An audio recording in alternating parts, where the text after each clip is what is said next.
Anytime they see me, I'm hoping they only wish me well.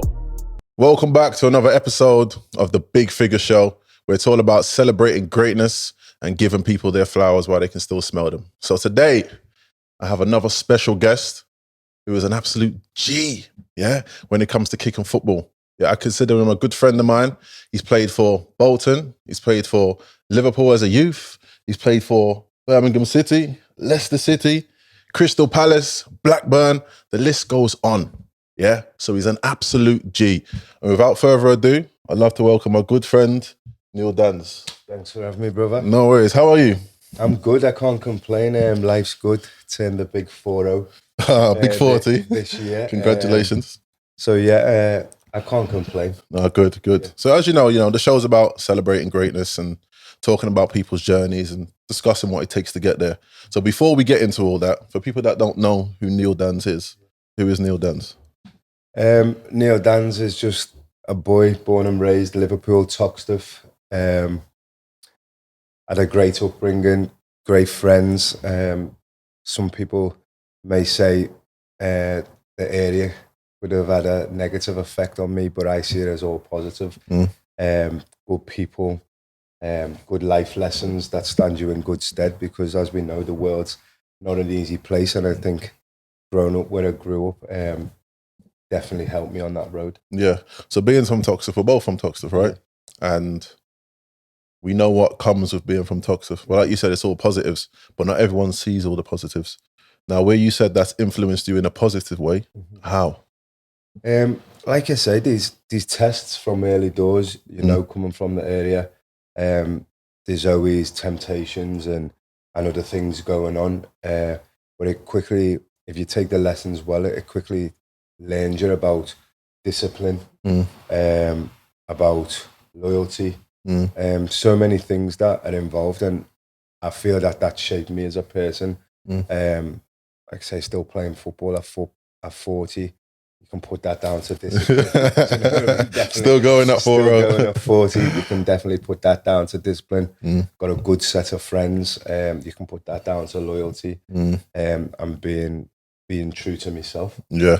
So how did you manage, again, you said you had a good support network, and obviously that plays a vital role, right, in most people's lives. But how did you manage to navigate not getting caught up in crime and the things that were happening in the area? Because at that time when you was growing up, it was rife, right? Yeah. There was a lot of things happening. Yeah, definitely. And don't get me wrong, I wasn't a saint when I was young. Yeah, of course. We all went, you know what I mean?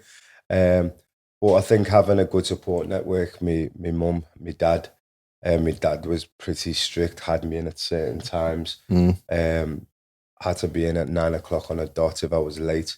Whatever time I was late came off the next day. Do you know what I mean? And probably helped me with my fitness and stuff, because I was sprinting down Mulgrave Street to get in. To make that time, do you know what I mean? Yeah. So, no, I think that's definitely the biggest thing, the support system, and having a good group of friends that sort of realised that I had a certain ability and always pushed me on into that direction. So you say your dad played a vital role in sort of the man you became today? Yeah, 100%. And my mum as well. Like I say, from a younger age, I wasn't allowed to do what I want.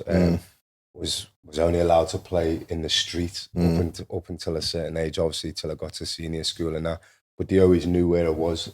Always had times to be in, stuff like that. So I'll give full credit to them for that. And I feel like that's powerful again in itself, right? Because a lot of the young kids that I speak to, and I tend to speak to them on a daily basis, they don't have no positive role models in their life, which then results in them getting caught up in crime and doing all sorts. And they could be the most talented kids. Yeah. And we've all seen it. We probably all know people that 100%. Should have made it, but because they probably didn't have the support network that installed that discipline, they didn't. 100%. I agree.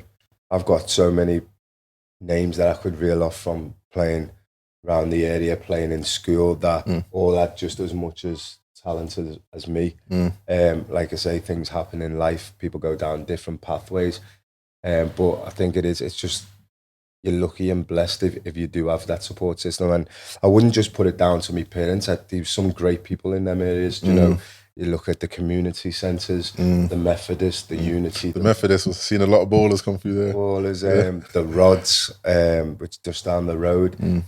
All these people that worked in them community centres, and I still speak to quite a few of them today, and I let them know how much of a role they played in on my path, because I think in today's society, I think we miss that so much. So much. Community centres, I don't get it. I don't get how community centres get closed down, because I feel that they're the hub of just positiveness, success. How many success stories do we know that have come through the doors of course systems? Yeah.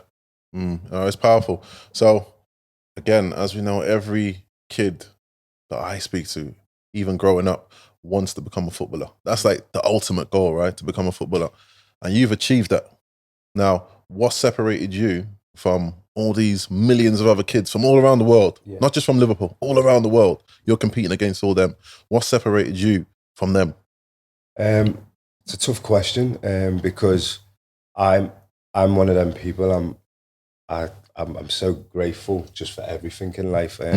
Gratitude's one of my biggest mantras, and it's hard when you're that person because you don't know why it was you. Do you know what I mean? And the simple things I could say was, I worked hard. I had a bit of talent, stuff like that. But like I say, I just count my blessings and thank God that I was given this chance. But there's the little things like discipline. Ever since I was young, I always had a focus. It was weird because I remember being in school and people and teachers saying to me, like, you need to focus on your school. And I wasn't bad in school or anything, but I just knew that this was what I wanted to do. And I remember like watching Match of the Day and just thinking that if I want to make it happen, I need to practice. So I'd go out in the street. I lived on the house right next to the back of the Methodist. So there was the yard there. So I used to climb over the fence, get me ball and just kick the ball against the wall all day, literally all day. The neighbours used to like go nuts because it was just bang, bang. This ain't no ball games, but it's bang. That was it. And I think you speak to many people from around here and they always say to me, I remember walking past your street and just seeing you on like against the wall, and that was just something that I had in me. I don't know where it came from. Well, it obviously came probably from my parents, especially my dad. My dad was he was into skateboarding. He was like European champion. I see. I did do some reading and I see that. Yeah. So, got the same name as you as well. Yeah, Neil Dance as well. So obviously that rubs off on me because I did a bit of skateboarding when I was young until I found the football. But no, I, like you say, I think it's what you said before. It comes from having them positive role models and seeing someone like my dad pushing himself in that sense. He was also in the Eurovision Song Contest as well. So, wow. So he was different. You know what I mean? He dabbled in a bit of everything, but everything he did dabble in, he gave his all and got to a good level at. So I think not knowing at the time, but that looking back at it now, that's definitely one of the reasons. Yeah, and you're seeing your dad obviously compete at a high level. That just installs that winning mentality, right? Yeah. So from a young age, would you say you've always had self-belief to say, look, I'm going to make it as a football player? Or has there been times when you thought, you know what, this is not working out for me. I'm not going to make it. I'm not good enough. I've never had that. I've always had 100% belief that I was going to be a footballer, but I've had times within football when you start getting to the levels where you think, am I good enough? Am I going to get to that level? Am I? I remember I made my debut in the UEFA League for Blackburn when I was 19. Jeez. Graham Souness gave me my debut, and I just remember as I was about to go out because I started the game, and I just thought to myself, all them extra hours, all that self-doubt and pride and ego, not wanting to be like the worst player, so I'll be out practicing, and I just thought, it's come to this. Everything that I dreamed of, to play in a professional game against professionals and to be lining up with the likes of Andy Cole and Wayne York, and I just thought, like, it's real. If you put in the hard yards and you put in the effort and you take your time and be patient with yourself and have that self-belief that you can achieve the things you were dreaming of. And I say that to all the kids I speak to now. I've actually had people when I was like 13 tell me that I'm not going to be a footballer. Like, Wow. what are the chances? And these are adults. Wow. Do you know what I mean? And that never leaves me, that because I remember a certain person, me not showing off, but I wouldn't pass the ball as you do as a kid. You want to be the best player. Yeah. And it's like, got into a bit of a back and forth, and then saying, you're not going to be a professional footballer. You're not going to be a professional footballer. Crazy. And for me, it's almost criminal to tell any kid that they can't be anything. Stop dreaming, basically. Stop dreaming. It's just, that stuck with me for all my life. And I go out my way to tell every single person, you can be what you want to be, but it's not easy. Do you know what I mean? But if you believe in yourself and you can push yourself to your limits, you might not, I'm realistic, we've all got ceilings, but your ceilings to be great, if you just reach your ceiling, you're great. So my ceiling might be League 2, but if I reach my ceiling, I'm great. To your standard. To your standard, because everyone's different. Of course. And I was thinking today's society, everyone compares themselves to others. And there's a lyric in a song, and it says, comparison is the thief of joy. And it's always just stuck with me.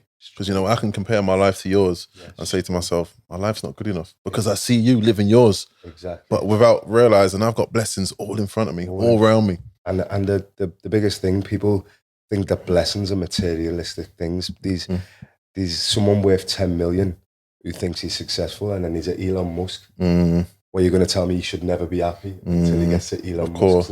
It's just it's nothing. You be happy when you feel fulfilled, and that's not materialistic. That's just knowing that you've put in your effort, you've achieved what you want to achieve, and then when you get there, you're fulfilled. Too many chase something that's not there. Wow. I mean?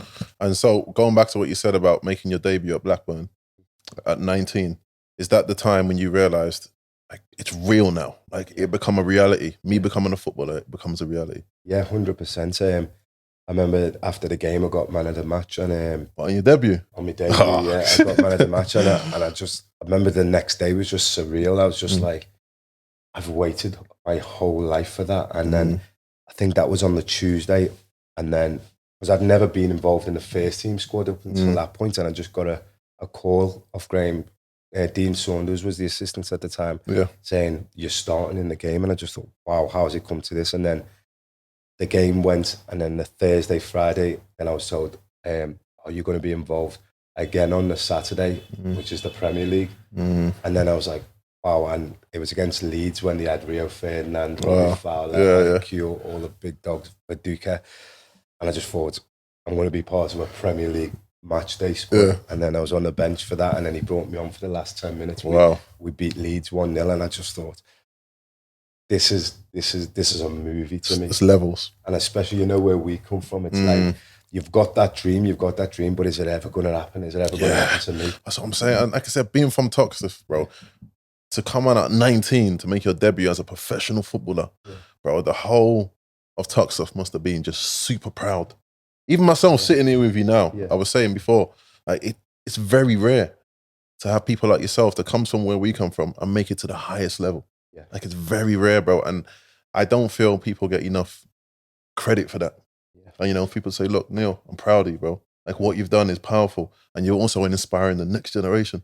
Yeah, I appreciate that. And like I say, even when I look now and I see the likes of Lee Peltier, you've got young Stephen Duke McKenna now at Leighton Orient, it makes me smile. And your son. Yeah, and my son, like I say, it makes me smile, because it's just, you're against, and I've been on the journey, and you are against it. We shouldn't, with what we're given, we shouldn't, but we do. Do you know what I mean? And that's the thing. It's always just breaking barriers, and there'll be more and more and more. And I look at the academy at Liverpool now, and there's so many people from where we come from. And I just look at it and I smile to myself, because when I went in as a youngster, I think I was the only person from my area. Oh, was it? Yeah. That was in the whole academy. Oh, wow. Do you know what I mean? So I remember, I look at it now and I just think, this is unbelievable. Yeah, it's come a long way. It's come a long way, and what a blessing to be able to say that you was part of building that, and the people that came before me. Robbie Fowler, he's from Toxteth. You know what I mean? It's like, these people inspire us. I didn't know Robbie Fowler was from Toxteth. Yeah. Was he? Yeah, from the street right outside Toxteth Sports Centre. Ah, okay. And so another one, and he's because I remember I used to go and knock on his door when I was like, when he first got in the first team. I think he'd moved out, but I thought he lived there still. And I think, I don't know if it was his mum or his nana to take me Premier League sticker album when I was like 13 to ask could I get it signed. I'd leave it there at the family, and he'd sign it, and then I'd go outside Anfield. I couldn't afford tickets to watch the game, so I'd go outside, listen outside Anfield, and just hear the crowd. You know, when they scored, just be jumping and then wait for the players to come out for their autographs. And I remember Robbie Fowler coming out, getting in his big car. I just looked at him and thought, you're from where I'm from. Like, you've done it. And then as he was driving out, he ran over my foot. You can get back and sue him now. Yeah, luckily it just went over and like quickly over my foot. I was like, ran over my foot. Now I'm injured, before it's even started. Exactly. No, wicked. And I see as well that you know, I was a massive fan of Steven Gerrard. Yeah, massive fan of Ronaldo, but more so Steven Gerrard because obviously he's a Scouser like us, right? And you played against him, right? Yeah. What was that like? Amazing. Like I say, it was a bit surreal as well because Steven Gerrard, I think he's 3 years older than me. So when he was in the youth team, I used to see him about the place and stuff. Well, at Liverpool, yeah. At the academy and stuff. So I'd seen him around the place, and he wasn't too far older than me. And I used to, because I obviously got selected to go to Lilleshall when I was 14, and I had to move away and live there and stuff. When I'd come back, sometimes I'd get to train with them, like a few years above me, and he had this aura around about him even then. Like I remember, like he would have been 16, 17, but you just knew the man was. Do you know what I mean? Some people just have it, don't they? You're like, yeah, you're the man. Like, I know exactly the career you're going to have. And then to see him go on and do that, and to see someone who's not far age yet, and you're training, but we're still kids, so actually him becoming one of your heroes and one of your all-time greatest players is just surreal. And then to obviously play against them, and that was unbelievable. And I think we drew 1-1 with them at Anfield, and then we had them back at our place, and I think they had like Coutinho, Gerrard, and this all. Who was you playing for then? I was at Bolton this time. At Bolton, yeah. Yeah, they had Sterling, all of them, and that, and we were beating them 1-0. Yeah. I think it was about half an hour to go. I was like, yes, I'm going to beat Liverpool here. It's like, that's... And then I got sent off. Second yellow against Joe Allen. He equalised, and then Coutinho scored in extra time. So it went from my dream to nightmare. So, but no, that as like I say, it's all part of the experience, man. And I can sit here and tell them I have no bitterness towards it whatsoever, because what a time, to even be involved, to even say you've been on the pitch, to play against Cristiano, Ronaldo, Robinho, Sterling, all these players. Coutinho, like the list of players that, like I say, I've played against, I've played with you, Andy Coles, Dwight Yorks, Heskies, all these players, I've got to become friends with them and stuff like that. It's like the little kid from Toxteth, do you know what I mean? Like I say, gratitude all the time, grateful, feel blessed, humble with everything that I've had. Don't take anything for granted. My time's coming to an end now. Not bitter about anything in the career. It's just a new chapter though, isn't it? I wouldn't say coming to an end. It's just a new chapter. Yeah, it's a new chapter, as you know. I'm going into the manager, and I'd say my playing career is just on that, coming to that end now. But I just smile. Like I've seen a lot of players who become bitter after the game of football, and I'm like, what bitter? Why? What? Because they didn't exceed or get to the level that they wanted, or just because they can't play no more? Sometimes just because they can't play no more. And then it's just like, I don't know, everything's, I should have done this. I could have been this. I could have been that.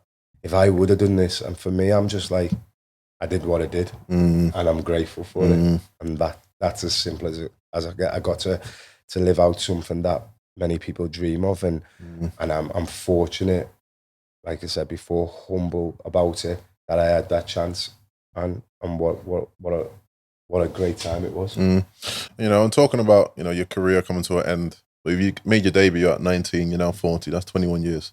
So that's like 2 decades worth of playing, right? When you say decades, it sounds like like forever. Yeah. But on average, I would say a footballer's career is about, what, 10 to 15 years? Yeah, I'd say about probably, 12. Yeah, 10 to 12? Yeah, 12 to 13. Yeah, 10 to 12. So that's a very short career. Yeah. And I was doing some reading the other day, and it was, I see the statistic, and it was mind-blowing. And it said 40% of footballers go broke within 5 years of retiring. The vices and stuff. You see it in football. I couldn't believe it. Yeah, it's crazy. Like you say, you see it in football. These gambling, these people living above their means and stuff like that. And that's where I think football's got better at now. Because when I first came through, there wasn't as much sort of life skills lessons. You didn't really get to speak to people. Whereas now, when I look at the academies and stuff now, there's so much available for them. So mental health courses for them for further education, which I think is just brilliant. And just educating and like you say, the gambling side of things, or all the negative parts of it. And I think that's one of the places that I'd say football has really, really improved. For me, fortunate enough, like I say, I've always been sort of a humble guy. I know where I come from.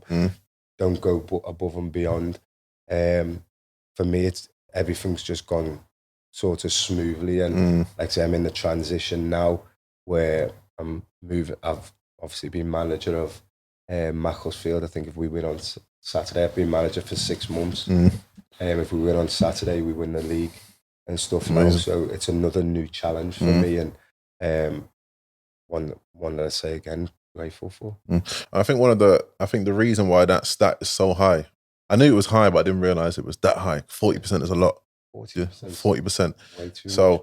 I believe, footballers, you earn a decent wage, but footballers also spend a lot too. Yeah. So if someone's earning 100 grand a month, for example, and they've got crazy outgoings, once they retire, these outgoings still need to be paid. 100%. And the biggest gem I'd drop for any footballer, which was always my goal, was the second you get a contract where you've got more money than you need, the first thing you should do in your whole career, whether you earn this money by 20, takes you to 25, is pay your mortgage off. Pay your mortgage off. It's the only debt you'll have for life that can really put a dent in. Once you pay that mortgage off, it allows you to do anything you want. Then no one's coming to take your house off you. No one's coming to repossess. Say to every single young footballer, as soon as you get a decent enough contract, get your first house, pay the mortgage off on it. So you know that if your career ended tomorrow, you've got a house, a safety net that you live in. You've got no big bills. You'll have your electricity and stuff like that, but you've got no mortgage, and no one can come and take that off you. Do you know what I mean? You're afloat all the time. It's the key to it is that, I think, and then always just go within your means. Then if you're happy to live in a 50 grand house after your career for the rest of your life, then that's you. Yeah. You know what I mean? You don't need to go and get £1 million house just because you've got £1 million. Get yourself half of that and then invest the rest. Educate yourself and move forward in that way. So have you put anything in place yourself to sort of not fall into that 40%? Yeah, like, 40%, was it statistic or stat? Yeah, like I said, the first thing I ever did was pay off my mortgage. Do you know what I mean? Then I saved. Then, like I say, I'm still playing, so I've been fortunate enough to still be earning okay and stuff. But I've got my savings, still put savings away today. But also, I believe the best and biggest investment you'll ever make is in yourself. So I try to learn new things all the time. Like I say, I've got my little independent clothing label. Give that a shout out. Dusky, big up Dusky. Yeah, so just little things like that where you've got another income. You've got other. I don't even think it's just about income. I think it's more for your mind. You'll know that I've always done my music and stuff like that. I always put stuff into that. So in the background as my hobby, I've always produced, been working on me mixing and stuff like that. Worked with a couple of artists from America now, but I don't do it as much in the forefront anymore to where I used to show everything. It's like I like to do that because I'm focusing on me managerial career, football stuff. That's just a hobby that I do in the background. Yeah. So I think keep learning, keep educating yourself, keep investing in yourself. And like I say, if you work hard at anything, and you get the opportunity to be paid for doing things that you love, you never, it's a no-brainer, it's right? not work, is it? It's just enjoying life. Yeah. And because again, me personally, I feel you can probably tell me more about this, but I see a lack of financial literacy amongst footballers. Like, I'm not too sure whether as a footballer you sign a contract and you get given a financial advisor or someone to advise you on what to do with your money. What's sort of the process like? You sign if you're a young boy, 19, you sign, I don't know, £1 million contract. Yeah. Is there no one there to say, look, this is what you should do with your money? I think in today's game there is. When I was coming through, it wasn't. There was nothing. I didn't know about taxes. I didn't know. I remember getting my first pro wage, and then like the end of the year, tax bill. So I was like, come knocking. I was like, what's this? You know what I mean? Do I owe this? Yeah, that's your tax bill. No one told me about that. Do you know what I mean? And I don't know what you think, but how are we not taught about taxes in school? Listen, there's a lot of things that, even basic things, going back to what you're saying about your mortgage, taxes, how to manage debt. These things should be standard. It's standard, but you know, it's that old saying: why is, you know, the lion going to teach the gazelle how to get away? They're not, and that's just the system, right? So they're not going to install that. But I feel if you're going into a pro club and you're signing X amount of money worth of contracts, there should be some form of financial advisor or someone to advise you. Because if you're coming from Toxteth, where we're coming from, we don't have that financial upbringing. That was me. Yeah? We don't have that. We just know how to kick a ball. That's it. And then you get given all this money and it's like, wow, okay, I'm going to be down at the club, I'm going to be gambling, buying cars, clothes, jewelry. Before you know it, it's gone. And if you haven't been blessed enough to have a 20-year career like you, and your career is only 5 years, that's it. You're finished. You're finished before, and you would have been probably better starting off in a normal job. Exactly. Because you come into the red with 5 years of nothing just because someone didn't take the time out. But like I said, I think in today's game, like I know my son, he's 17 now, he's at Liverpool. They have talks about that. People come into the club, talk about financial literacy, what you should be doing with your mortgage and stuff like that. So it's definitely there. It's now. there. Yeah, it's there now. So I have no worries for doing it. But like I said, I'm talking about Liverpool Academy. I don't know, some lower league club might not be able to provide that. So I think it's massive what you're saying there. And going back to what I said, I do not know how in today's education system there isn't a lesson on just life. It's mind-blowing. Just life, taxes, mortgages, assets, liabilities. If you did that for a year and you come out of school, miles ahead. Like me, I came out of school when I was in, I can't even remember how much debt, but I was in a lot of debt. And I'd done some things I shouldn't have done, right? And I wasn't thinking about my credit. I wasn't thinking about getting a mortgage later on. It's only when that time comes and I'm like, I'm ready to buy a house now. And you get told you can't because your credit. Exactly. So if this was taught to me growing up as a youngster, I would have made certain decisions which would have put me in a better position today. Exactly. Fortunately enough, I've managed to recover due to self-studying and taking things on my own back and learning. But not everyone's going to be doing that. No. And you're going to be left in a situation, a vulnerable situation, where it can end badly. Exactly. And especially if you've got disposable income as a footballer. Yeah, definitely. And like you say, and that income that you have, you think that's going to be there forever, and it's not. Yeah, that's the key. Yeah. So you, again, signing your pro contract, earning X amount of money. Have you ever made a bad financial decision that you thought to yourself, I shouldn't have done that? Loads. I'm honest enough to admit loads, because like what you just said, where we're from, we're not taught that. So for instance, just simple things like when I'd move around clubs, I was buying houses straight away instead of renting, you know what I mean? And stuff like that. So then I remember when I moved to Birmingham, I bought a house, moved there, and then we went into the when all the house prices recession. Was that like 2008? Was it 9? Round about there it was. And then I lost a lot of money on a brand new build. Do you know what I mean? But if you like you said before, we had knowledge. You prepare yourself. You see the signs. You read the newspapers and see that something's coming. You're aware, but I wasn't aware. I just didn't have a clue. I was just like, what? My house has just gone down. I've only just bought it, and now I'm moving clubs again. Now I'm moving to Crystal Palace, but I've got a house there that I'm paying a mortgage on that I'm not living in, and the rent, because the value's gone down. You know, you're juggling, but we live in and we learn. So I don't, like I say, I don't play mistakes over and over again because I know I learn. Do you know what I mean? I think it's when you don't learn, that's when it'll catch you and it'll eat you up. But I try and learn from every mistake, and I don't sort of dwell on it too much, because it's like, okay, well, I got that wrong. Now we learn, and I think that's an important lesson for everyone in life, isn't it? Of course. Do you know what I mean? Yeah, and it's, like you say, it's not a mistake; it's a lesson. And going back to what you're saying about property, like property, again, this is what I do, as you know, yeah.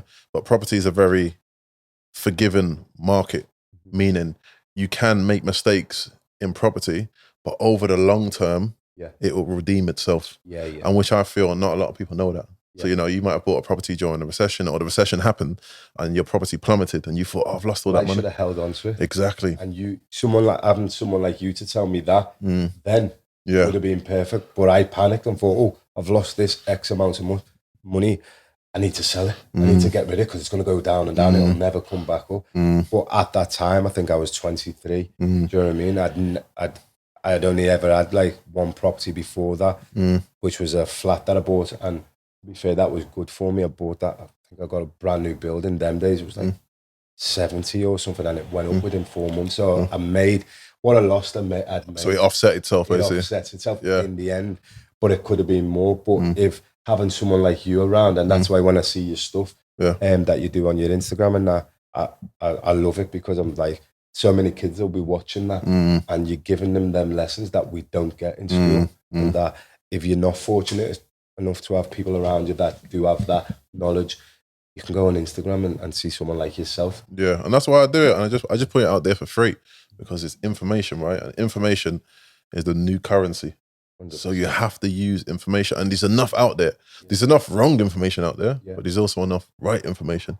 And it's important for the young ones to have access to that information. And again, I always think about the young kids coming from where we're coming from. They don't have money to be paying for courses to learn these things. So someone like myself, if I can just put it out there for free to help people, then I'm happy with that. Because I know I'm helping someone like me. I'm helping someone like you, like the younger version of us. Definitely. And like you said, if I was to say anything to any youngsters watching this now, is everyone's got Instagram accounts now. Why not set up another Instagram account where you only follow educational?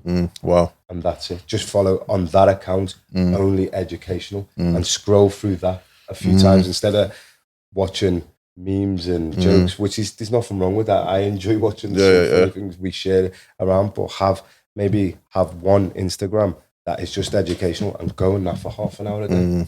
Imagine after a year what you'll have learned. It would just compound. It just builds, and then you're just a bigger person. And you're learning. Now, again, talking about, you know, you being a footballer again and you earning X amount of money. Ever since I've known you, even seen you out in the nightclubs and having conversations, you've never been a flashy person. Like, I've never known you to be a flashy person, which I feel is rare. Every time you see a footballer, they're like, you know, bottles there, and, you know, it's not saying you haven't done it, but every time I've engaged with you, spoke to you, you've always been humble, you've never been flashy, you've always been one of the boys. Like, where's that come from? Because it must be hard to stay that way, right? If everyone around you is completely different. Again, family. That's the key to it. Like I say, always put in my place from a young age, and then I think that was put on me from a really young. So once I get to school, that's ingrained in me. And I've never been anything different. I respect everyone the same. It doesn't matter if you've got £1 million, £2, it doesn't matter to me. If you're good to me, I'm good to you. If, like I say, I just reciprocate energy. You know what I mean? So if I feel something off you and you give me it back, it's like, that's what it is. That's what it is. Just like you say, we see each other out. I felt you rapping, so I'm going to rap in your ear. I remember that. I'm going to give you some bars. I remember that night as well. I was like, I could feel all the water in my ear. Like, Yeah, no. The main thing I realised from that is that you was on beat. That was the main thing. I couldn't hear what you were saying, but you was on beat. Yeah, always been on beat. No, that's funny. So yeah, so going back again, you said you've made some bad decisions, financial decisions. Well, I wouldn't say bad, you just made a mistake as in you sold early. Yeah. Is there any investments that you've made that you said, I've made some good ones? Yeah, well, like I say, the very first property that I bought, that did offset that first one. Like I say, that was my first ever property in Preston. That was a flat. I bought it for X amount, and then almost made like 45% back in like 5-6 months. But wow, that was when of course, the margins were a lot bigger then and stuff like that. So that was my first. But that could have been, like I say, it could have been a bit of a wrong thing, because I thought I've smashed this property market, and then the next one I lost. That's the game for you. So is that are you looking to invest more into property sort of in the future or currently? So yeah, definitely. Me 17-year-old son, he's switched on. His first thing is now, like, since he's gone in full time, every penny he's saving just for property. Oh, good man. His first property, and his goal is he wants to just get as many properties as he can while the money's coming in. And obviously we don't know where his career is going to go. Of course, only 17 at the minute, but just the fact that he thinks like that just makes my life so much easier. Yeah. Because I know he's switched on. Do you know what I mean? So yeah, it's definitely something that I'll go into again more.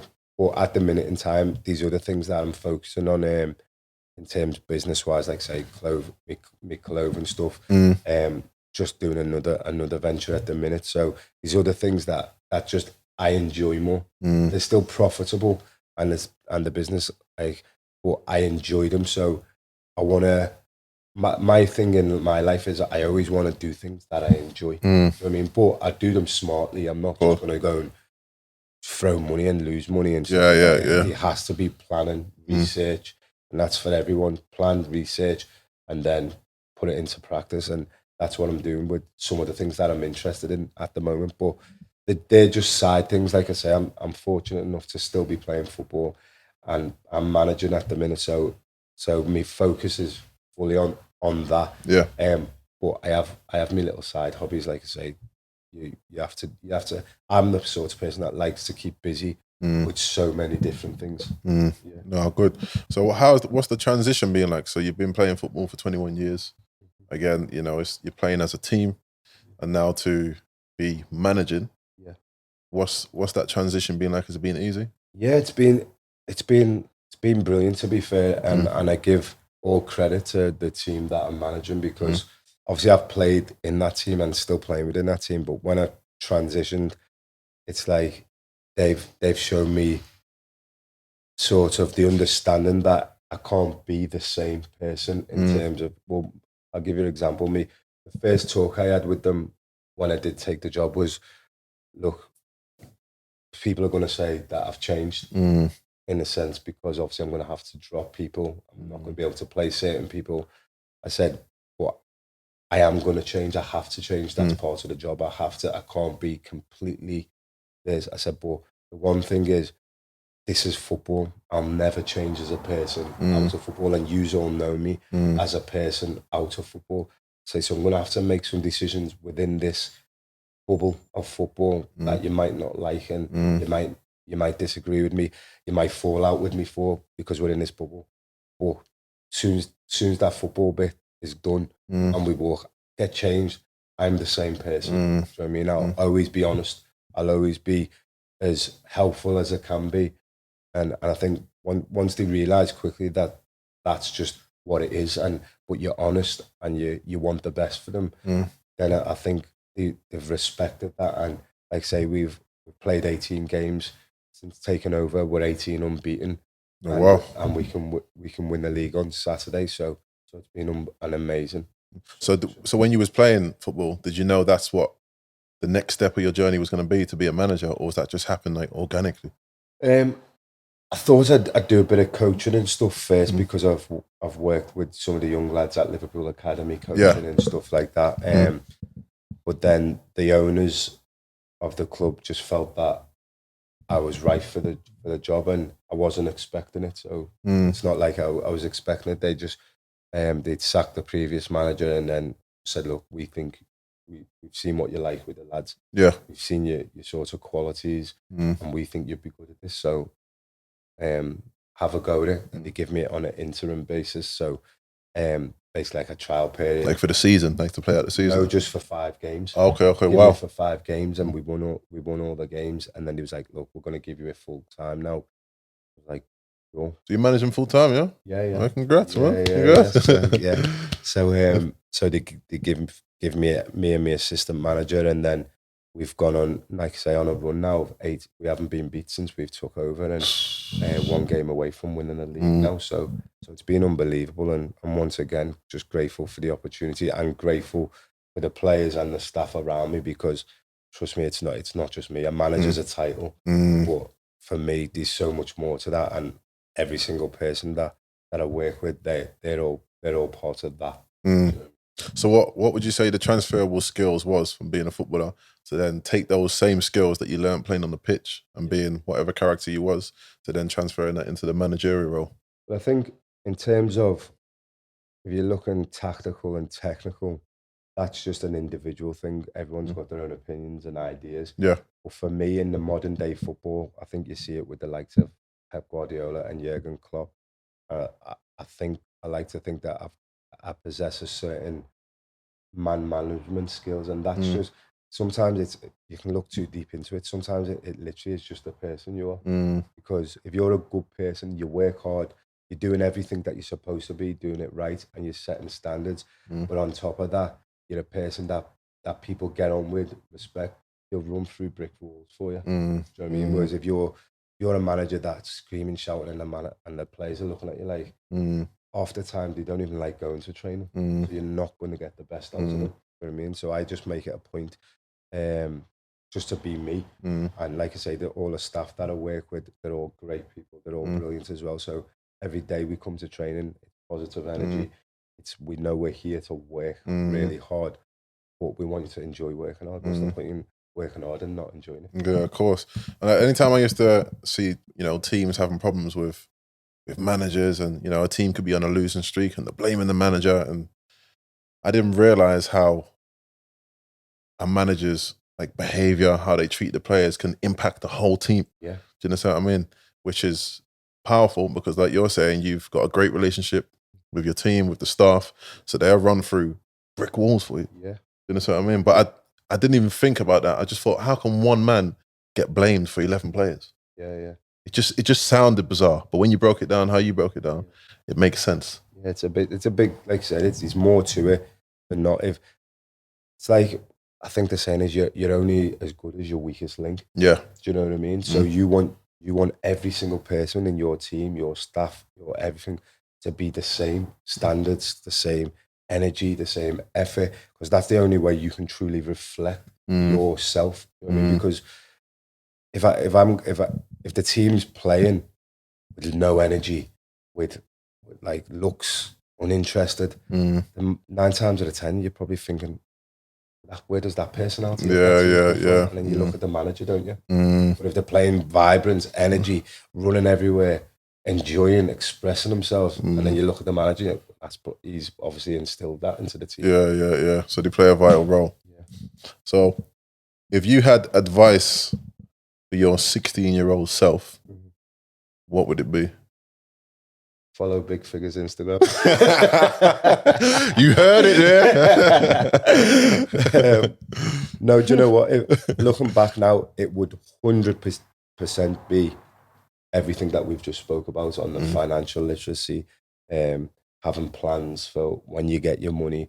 Because like I say, I was fortunate enough where I learnt it along the road, but it could have been learnt a lot earlier, and I might be prospering a little bit more. Not that I'm bothered, it just would have been better. But like I say, I'm grateful for everything that I've got. I don't expect a penny more, expect a penny less. I just want to keep working hard for everything I get. And if I was speaking to that 16-year-old, I'd say just do what you've done, keep that same drive, that same energy. Just like say, explore the things that you can learn about real life that we wasn't taught at 16.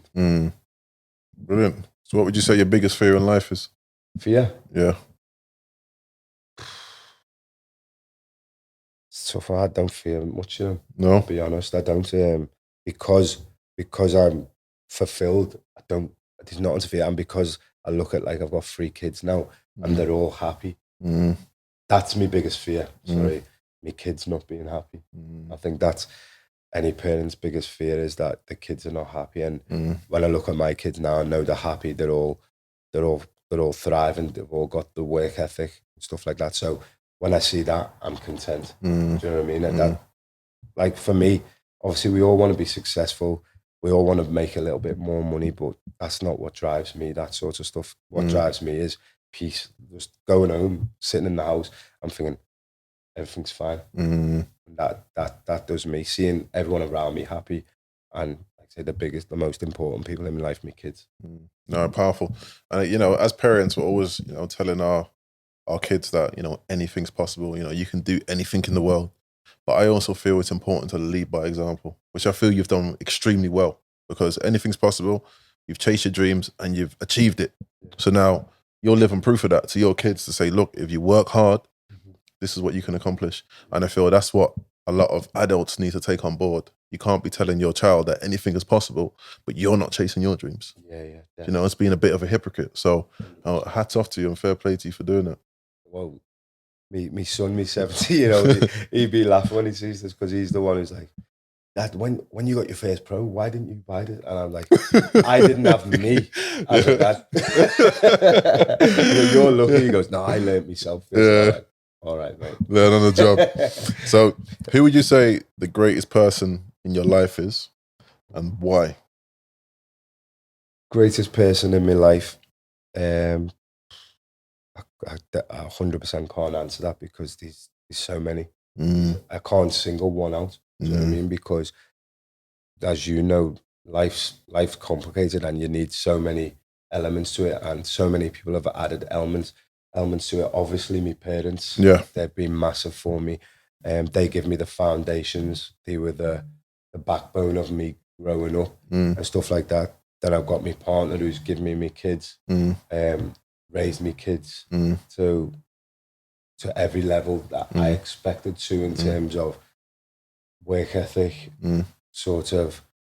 It's too many. And then all the people that, like I spoke about, community workers, they're all great people. They're all great people. That I would never do anyone the disservice of saying one great person in my life, because there was just that many. So let's just say the greatest is Toxteth. Let's just call it. Let's just call it Toxteth. But now, honestly, like I said, bro, the show is about giving people their flowers, especially while they can still smell them. So me personally, I just want to say I'm proud of you. I'm proud that you're another black brother that's achieved success, not even just to put colour on it, but for me to look at you as representation, for other kids to look at you and say, look, this is possible. That I'm proud of you. I'm sure the whole of Toxteth is proud of you. And I'm pretty sure that you're proud of yourself, which you should be. So this is me just saying, bro, nothing but love. Bro. Honestly, I appreciate that. And like I said to you before, I love everything you've done ever since the first time I've met you. Your energy is just been, me and you, like, we didn't know each other from young, but then as soon as we knew each other, you just know. Yeah, you know, of course. Just certain energies, and you've always give me that good energy, and I've always seen you pushing, and in what, if it's this or if it's that, you're always pushing. And I think you're setting that example, like, and that inspires me, because I see you doing this now. I see you doing your properties, and it gives me a reason then to go and look into this, and I, like I say, I'll give you your flowers back. No, thank you, man. Much appreciated. So there you have it. We have the main man, Neil Dans, on the show. It's been a pleasure to catch up to him. Until next time, we see you again on the Big Figure Show. Peace. My man.